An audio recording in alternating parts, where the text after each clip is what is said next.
ഏട്ടൻ്റെ പിറന്നാളിന് സമ്മാനം വാങ്ങിയ ഏടത്തി? ഇല്ല മോളെ, ടൗണിൽ പോയി വാങ്ങിക്കണം.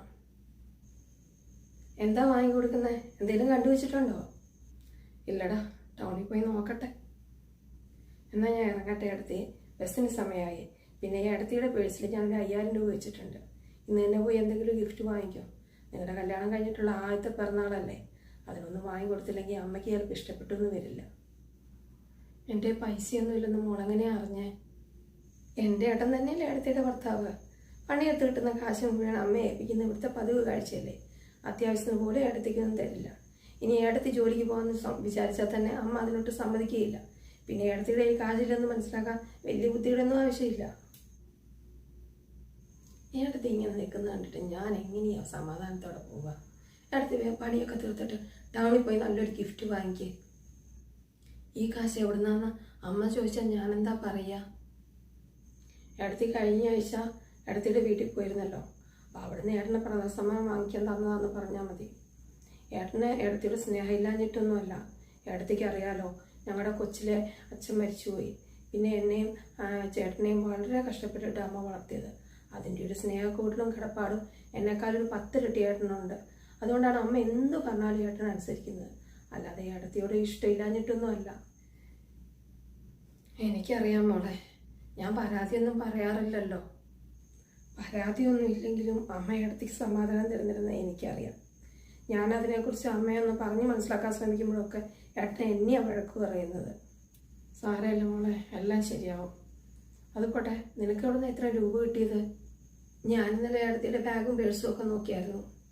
അതിൽ കാര്യമായിട്ടൊന്നുമില്ല. അപ്പം ഞാൻ എന്തെന്ന് വെച്ചാൽ എൻ്റെ ഒരു പഴയ കമ്മലുണ്ട്. എൻ്റെ ഒരു കൂട്ടുകാരിയെ കൊണ്ട് ഞാനത് പണയം വെപ്പിച്ചു. അത് ഉപയോഗിക്കാതെ മാറ്റി വെച്ചേക്കുന്ന കമ്മലായതുകൊണ്ട് അമ്മ അതിന് ചോദിക്കാനൊന്നും പോകുന്നില്ല. ഇനി കത്തി വെച്ചുകൊണ്ടിരുന്ന ബസ് പോകും. ജോലി കിട്ടിയിട്ട് അധികം ആയില്ലെന്നറിയാലോ. വൈകി ചെന്നാൽ നല്ല പണി കിട്ടും മോളെ.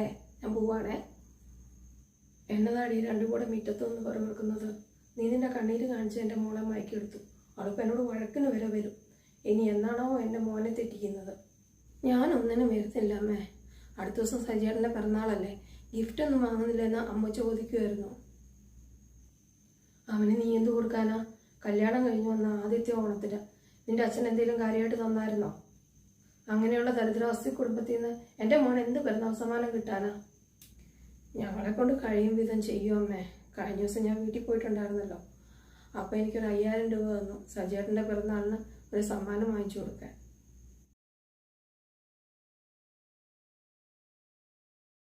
കയ്യിൽ ഒരുപാട് കവറുണ്ടല്ലോ. ഇന്നെന്താ പ്രത്യേകത മൂസേ? അതൊക്കെ ഉണ്ട് ഏട്ടത്തി. എന്താടി കിട്ടിയ ശമ്പളമൊക്കെ തീർത്ത മട്ടുണ്ടല്ലോ. എന്താ ഈ കവറുകളിൽ? അമ്മയുടെ ഊഹം ശരിയാണ്. എൻ്റെ ശമ്പളം കിട്ടി. പുതിയ കമ്പനിയിൽ ചേർന്നിട്ട് ആദ്യമായിട്ട് കിട്ടുന്ന ശമ്പളമല്ലേ. ഞാൻ കുറച്ച് സാധനങ്ങളൊക്കെ വാങ്ങി. മിച്ചം എന്തെങ്കിലും ഉണ്ടെങ്കിൽ ബസ് കാശ് എടുത്തിട്ട് ബാക്കി അമ്മയെ ഏൽപ്പിക്കാം മൂസേ. കിട്ടുന്ന കാശിൽ 1 രൂപ കറിയാതെ ഏട്ടനമ്മയെ ഏൽപ്പിക്കുന്നില്ലേ? എന്നെ അതിന് കിട്ടിയല്ല. അടുത്ത മാസം മുതൽ ആവശ്യമില്ലാതെ ചിലവാക്കാതെ മുഴുവൻ എൻ്റെ അക്കൗണ്ടിൽ ഇട്ടോളാം. എൻ്റെ കല്യാണ ആവശ്യം വരുമ്പോൾ എടുക്കാമല്ലോ. അല്ലെങ്കിലും എൻ്റെ മോന് മാത്രമേ എന്നോട് സ്നേഹമുള്ളൂ. നിനക്ക് നിൻ്റെ ഏട്ടത്തിയോടല്ലേ സ്നേഹം? അതിൻ്റെ പേരിൽ ഇനി അമ്മ വഴക്കിടാൻ വരണ്ട. ഇതിൽ എനിക്ക് ആവശ്യമുള്ള കുറച്ച് സാധനങ്ങളാണ്. പിന്നെ ഇതിൽ നിങ്ങൾക്കുള്ള കുറച്ച് ഡ്രസ്സുകളാണ്. അതിൽ 1000 രൂപയുടെ ഒരു സാരിയുണ്ട്. അത് അമ്മയ്ക്കും 500 രൂപയുടെ സാരി ഏട്ടത്തിക്കും. പിന്നെ ഏട്ടനും ഷർട്ടും മുണ്ടും എല്ലാം എടുത്തിട്ടുണ്ട്. എല്ലാം നല്ലതാണെന്നൊന്ന് നോക്കിക്കാമേ. ഏട്ടത്തി ഇത്ര വേഗം കിടന്നോ? ഇല്ല മോസേ, ഏട്ടൻ അമ്മയുടെ മുറിയിൽ കണക്കെഴുതുന്നുണ്ട്. അതിപ്പോൾ ഉടനെ ഒന്നും തീരാൻ പോകുന്നില്ല.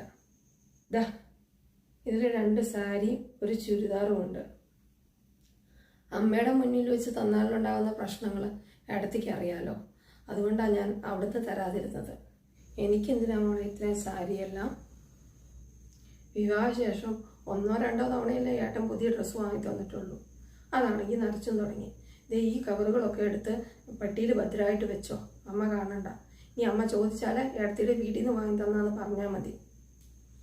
അമ്മൂസേ, മോള് മനസ്സിലാക്കിയപോലെ ആരും എന്നെ ഇന്ന് വരെ മനസ്സിലാക്കിയിട്ടില്ല. എനിക്ക് കിട്ടിയ പുണ്യാണ് നീ. നീ എൻ്റെ നാത്തൂനല്ല, എൻ്റെ സ്വന്തം അനിയത്തി തന്നെയാണ്.